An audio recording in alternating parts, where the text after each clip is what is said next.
مرد به قبر کامera گذاشته بود. بینید که به چه حال گرفتار شد. السلام علیکم و رحمت الله و برکاته. بعضا در روزهای جمعه دنباله‌ها درباره عذاب قبر نقل و روایت و امر معروف میکنند و از این موعظه ها به کسی سخت تاثیر میکند و دیگر باور نمیکند. مثلا وقت شخص مرده را به قبر میگذاریم، بعد از دفن نزد میت دو فرشته حاضر می شود. یکی منکر نام دارد و دیگر نکیر. خداوند این دو فرشته را چنان به هیبت کرده است که انسانی که آنها را بیند سخت می ترسد. و این دو فرشته از مرده سوال می کنند: خدای تو کیست؟ دین تو چیست؟ پیامبرت کیست؟ و با همین سوال ها به عذاب گرفتار می کنند. شخص در نماز جمعه همین موضوع را می شنود و می خندد و باور نمی کند.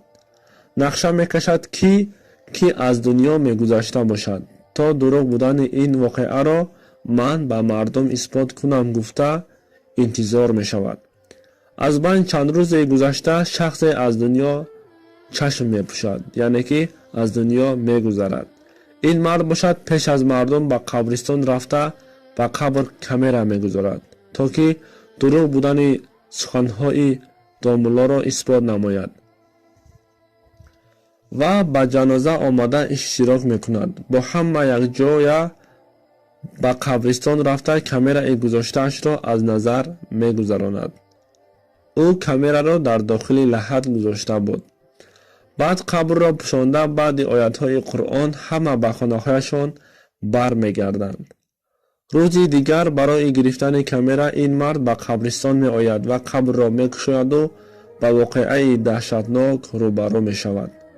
وقتی کامera گذاشته‌اش را بیند، کامera اش چنان آتش گرفته سوخته بود، اما بوی از کامera نمی آمد.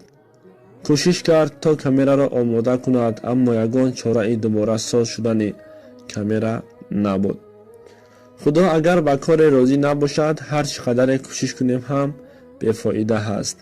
خدایا تو خودت بر ما رحم میکن.